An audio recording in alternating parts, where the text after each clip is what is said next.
Today was a day. I love father-son time. We get to really enjoy what it means to be a kid when I'm just with Emerson. It was great today. And I learned a pretty awesome lesson just watching him. So we went to this it's kind of like a marketplace, but there's like I don't know, a square area that has all these fountains. And Emerson loves anything fountainous. Trying to get this thing to stay upright. Anything that is a fountain, he loves, he's all about. And so I give him the green light to let go. And I'm seated sort of crisscross applesauce style. And I'm watching him look at the environment. There's kids running around like crazy. I mean, there were a lot of kids there. And the water's shooting up. There's like a lot going on. And I want to support him. I want to be patient with him. So I'm just kind of there. I'm like, hey, do you want to go play? So eventually he runs around the square. Like he just gleefully runs around the square. Doesn't get in the water, but runs around the square. Comes back, give him a high five. He goes again, a couple times, goes again.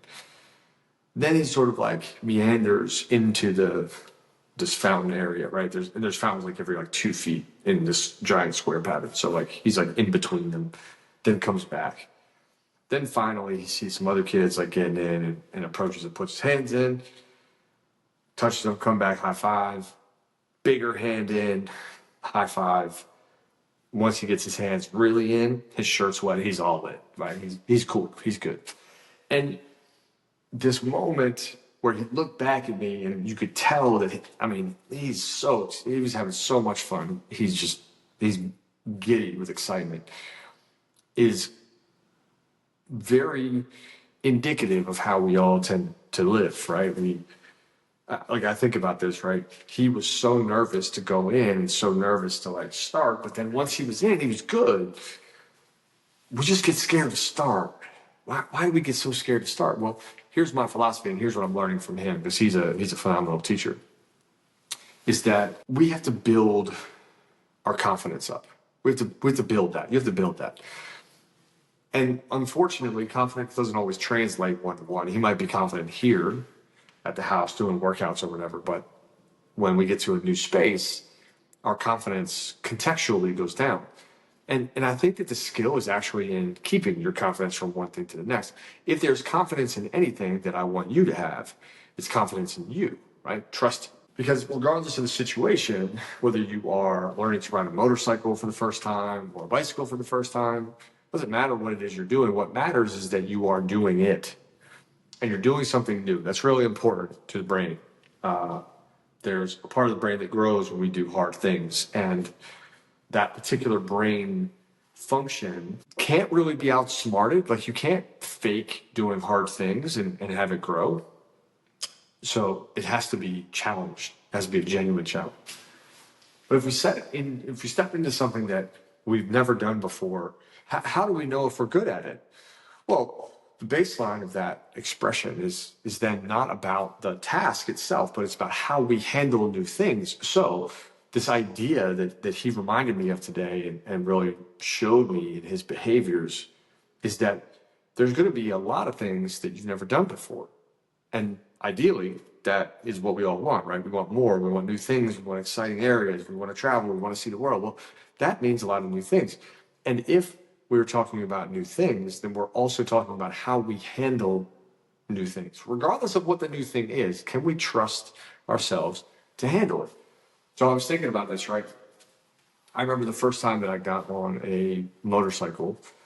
I went to class, and man, I was so nervous that I was going to like tip over this like bike company's little 250 tiny little CC bike. And I remember the feeling, I wrote it today. I remember the feeling of, how do I engage in like all four limbs now without even thinking? Well, somewhere we have to start something new. Then we get good. Then it becomes unknown to us how we know it. So the 4 stages of learning, if you haven't heard this, we go from I don't know that I don't know, I'm ignorant, to then I know that I don't know, I'm aware. Then we become confident, I know that I know, and then we master something. I don't know that I know.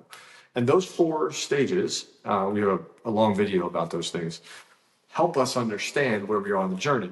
But I think the real trick, there's like a 5th stage. And I think that's like actively reflecting as you're kind of doing something. And my reflection today was this, that it really doesn't matter what you're learning. What matters is that you master learning, that you master new things, that you master trying something new. There's just so much that you can glean from it, but you have to be willing to trust yourself and you have to build that muscle. Like anything else, you got to build a muscle. It was great to see this moment today. So flipping cool. So great.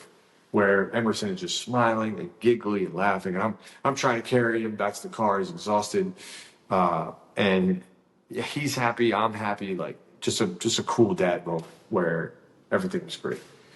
And like I just love reflecting on this because he's such a good teacher, right? He is unfiltered right now. So you get like a purity in the moment where like he definitely has like awareness to look around other kids and things like that. It's actually something I find interesting. But I also think that there's so much to learn from little ones around their lack of like tremendous context. Like they don't make a big deal out of anything because they don't remember it, right? They're just like, they just go to the next thing. We make all this meaning out of things. We're like, oh, well, I must not be a good learner, or I must not be good at walking in water. Like we make so much meaning out of it. Kids, especially little ones, they don't. They can't, right? They're not there yet developmentally. Oh, it was such a fun day. So I hope this is your reminder to like go and try new things and to try new things without the lens of like, well, I'm not good at that, so I can't be good at this. Well, and to just keep it open. I'm good at trying new things. When's the last time you did something new and we're like, hey, I'm pretty good at this? Go in with that mentality. And rather than try to translate and say, well, this skill means I'll be good at that skill, or this experience says that I'll be great at this experience, just to go in and say, hey, look, I figured that out. I can also figure this out. Because it really is just a map of figuring things out. I hope you have a great night. I'll see you soon. Tomorrow, I've got a client flying in. Well, he's flying in like now. But tomorrow, we're going to go through a full day immersion exercise. I'm going to walk you through what that looks like. We might do one of these together. But I think the idea of an immersion is that we're going to do the cold plunge in the morning, sit next to the infrared lights, get a little workout, a little movement in. Then we are going to do about 6 hours of like deep dive, build a dashboard, talk about dreams, goals, do some coaching. We have co-working space rented for some of that. And then we have dinner together in the evening where we'll summate all of it. It's going to be an amazing day. I'm so excited. It's going to be a great mental exercise to like focus on one person for the whole day. And I can't wait to share it with you. Travel well, challenge yourself, and follow along for more of this. Talk soon.